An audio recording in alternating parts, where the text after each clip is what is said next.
Hello, Hebrews 9, let's go. Listen, Hebrews 9 serves as a deeper delve into some of the details of what is referred to in Hebrews 7 and 8.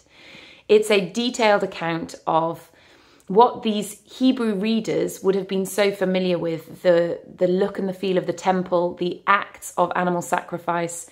There's a lot of talk in here about the blood, and for us, in our context, that's very uncomfortable. It's not familiar to us at all. But animal sacrifice was very commonplace. And actually, despite sounding horrendous, it represented the goodness of God, because mankind would have been aware, under the teachings of the one true God, that we are imperfect, that we make mistakes, and that we are prone to sin, to acts that separate us from God. But what animal sacrifice represented was the goodness of God and the grace of God, that he would accept in our place and for our sins the atonement paid by the blood of animals, of goats and rams and all of the things that you read about in this chapter, which kind of is very unfamiliar to us and even a little bit jarring to us to read about. But it represents the fact that an imperfect person could offer a blood offering, a sacrifice to God, and walk out knowing the forgiveness and redemption and the grace of God based on the blood that has been paid. That we didn't have to pay our own blood, but that God would accept blood on our behalf is actually an amazing thing. It's very strange for us to read about, and it's very unfamiliar to us, but it actually represents how generous and good God is. And so you see this act of atonement all the way through the Old Testament. Atonement meaning covering of somebody's debt. Our debts are covered, atoned for by the blood of something else. And even it talks about sprinkling blood. You know, it sounds very strange to us, but blood represents life.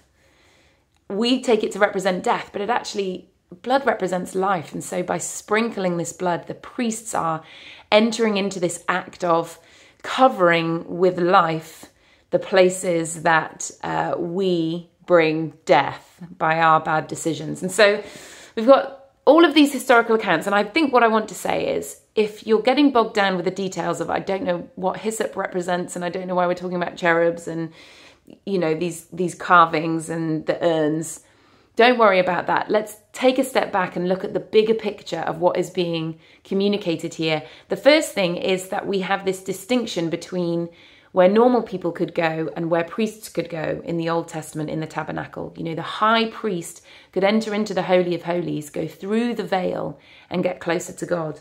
But what we know is that Jesus tore the veil for us. When he died on the cross, the veil in the temple was torn, and it means that there is an access granted by Jesus' death, by his blood, to holy things and to holy places. And we now have access to that. It's not reserved for the high priests alone, but we now can enter into the temple and to the holy places with a greater confidence and a greater permission than ever before. We also hear about how Christ came as this high priest, and his blood paid the price. But I find it really interesting that there's this distinction down in verses 13, 14 between the purification of our flesh, the things that we do, and the purification of our conscience. Verse 14 says, Christ offered himself without blemish to God to purify our conscience from dead works, that's sinful things that lead to death. And in doing that, he was serving the living God. And we can serve the living God, therefore, but it's purifying our conscience. It's not just our life that needs tidying up. The Old Covenant, the Old Testament agreement, living under the law, helped people to clean up their lives and their actions.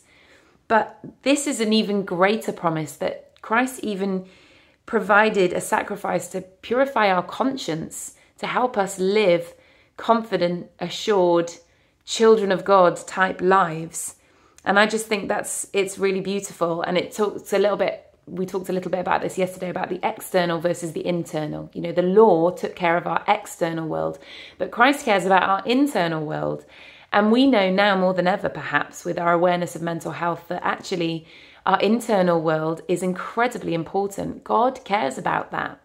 And he's provided a way for us to experience not just clean living, but peace and wholeness and forgiveness in his eyes. So incredible grace through the unfamiliar things that we read about in this chapter. I just want to pull out a couple more things.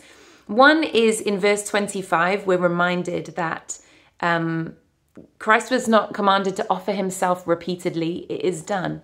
And I love a phrase that crops up a number of times through the last few chapters, but I think 3 times in this chapter, and that's the phrase once for all.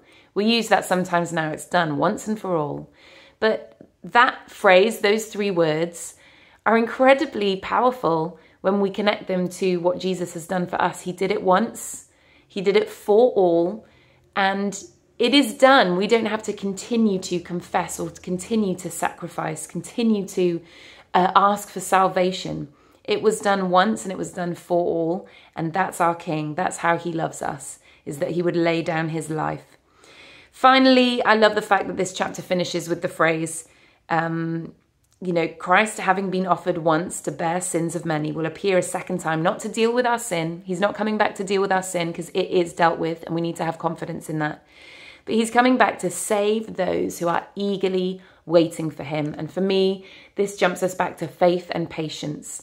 Eagerly waiting is, it's demonstrative of the fact that we're living with patience. Patience stops us becoming frustrated and irritable in our waiting, but just allows us to be eager in our waiting, knowing that God is going to come through for us, that Christ is going to return for us, that his sacrifice has paid our debts, and that we get to go on to have eternity with him.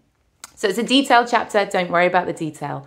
Take the big picture. Tomorrow we're going to jump into the crescendo that we're leading to in Hebrews, but I would love you to jump in the comments, tell me what stood out for you, and I'll see you tomorrow.